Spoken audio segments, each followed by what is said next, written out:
There have been many teams across sports that have won numerous championships. There have been many teams that have defined a generation. There have been some dynasties that have even failed. There have been teams to show a great level of dominance, but the team in my opinion that are the most dominant are the Boston Celtics. Now you're probably wondering, who the hell are the Boston Celtics and why should I care about them? The Boston Celtics are undoubtedly the most dominant and greatest organization not only in NBA history but sports history. But to truly understand the story of the Celtics, we need to go back to where it all began. The Celtics were founded in June 6, 1946 by President Walter A. Brown as a team in the Basketball Association of America, which would later be rebranded as the NBA we know as today. In the early days, the Celtics sucked as a team until they hired a man who would not only help them get to winning ways but would help orchestrate the most dominant dynasty in NBA history. After finishing the 1949 NBA season with an abysmal 22-46 record, the owner Walter Brown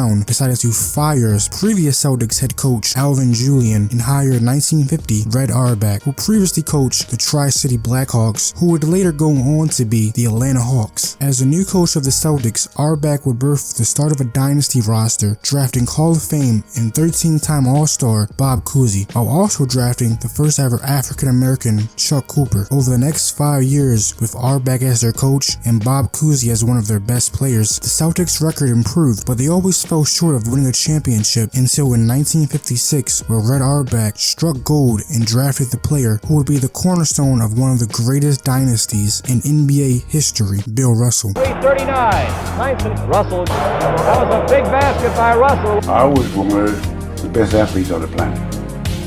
I ran hurdles and I long jumped. Belgium.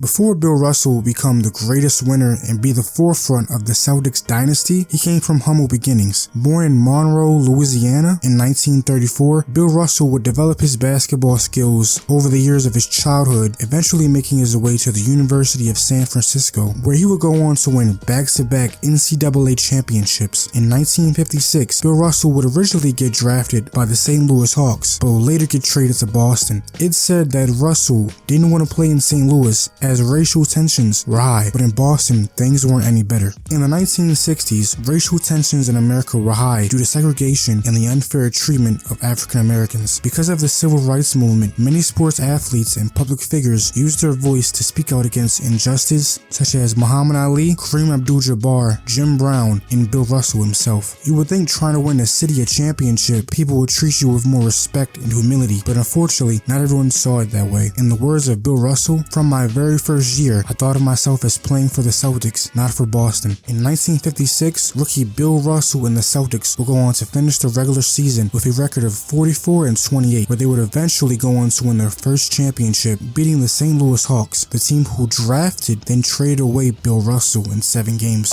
Jump for joy and the Celtics dynasty was born. The Boston Celtics became the best team in the league virtually overnight. But it wasn't until 1958 where the Celtics will become the most dominant team in all of sports history, winning 8 straight championships. But peso, the Celtics went up against taxi cab drivers. Listen, I get it. The Celtics competition wasn't the greatest, but scoring a basketball against anyone isn't easy, especially in the NBA. Hell, some can't even score when no one is guarding them. Oh, that you only meant well, 'cause you did what you said. But there's one season in particular that I want to look at, where the Celtics dynasty not only looked their strongest, but weakest.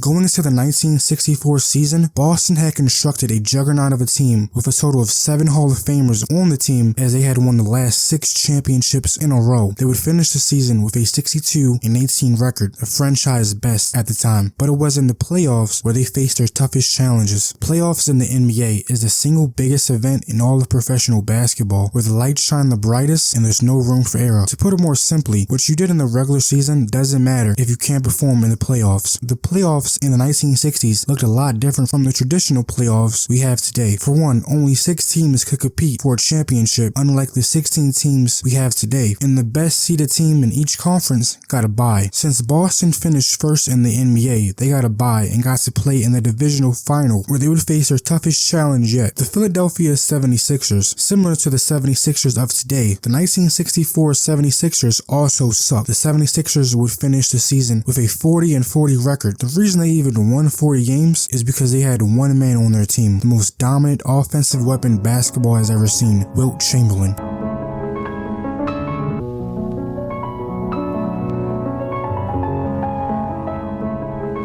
Deep, there's Wilt to block the shot. Boy, Wilt blocked that nicely. Wilt playing another tremendous game. Wraparound pass. The Globetrotters are here and by jumping in. Great play by the big man. Great defensive work. Tremendous ball handling.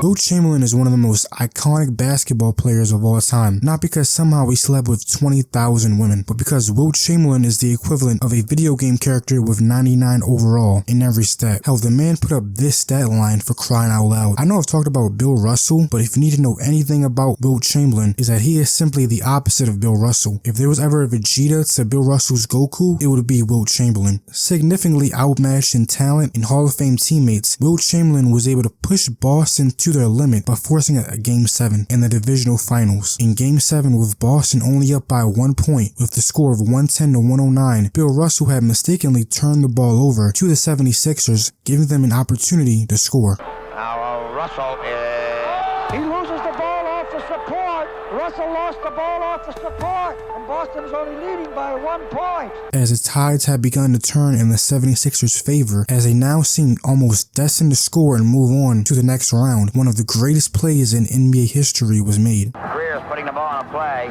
He gets it out deep, and Havlicek steals it. Over the stand throw. Havlicek stole the ball. It's all over. It's all over. Johnny Havlicek is being mobbed by the fans. I think this play sums up what made the Celtics dynasty so great. Not only was it about the amount of championships they won, but how they handled adversity while winning those championships. Boston would go on to win Game 7 and advance to the NBA Finals, where they would go up against their all too familiar rival, the Los Angeles Lakers. Boston vs. LA is one of the most iconic rivalries in all of sports, being rivals ever since the inception of the NBA, having legendary players from both franchises. Hell, some players even played for both franchises. If there was ever a Mount Rushmore of sports rivalries, Boston vs. LA would be at the top, on par with the likes of Ali vs. Frazier and Steelers vs. the Ravens. Today, the Celtics are both tied with 17 championships apiece, but it wasn't always like that. Prior to them meeting in the 1964 NBA Finals, Boston vs. LA had met 3 times, with Boston winning each matchup, Boston having 7 championships while the Lakers only had 4. In the finals, Boston had to go through one more challenge before they could call themselves world champions. They had to go through the logo Jerry West.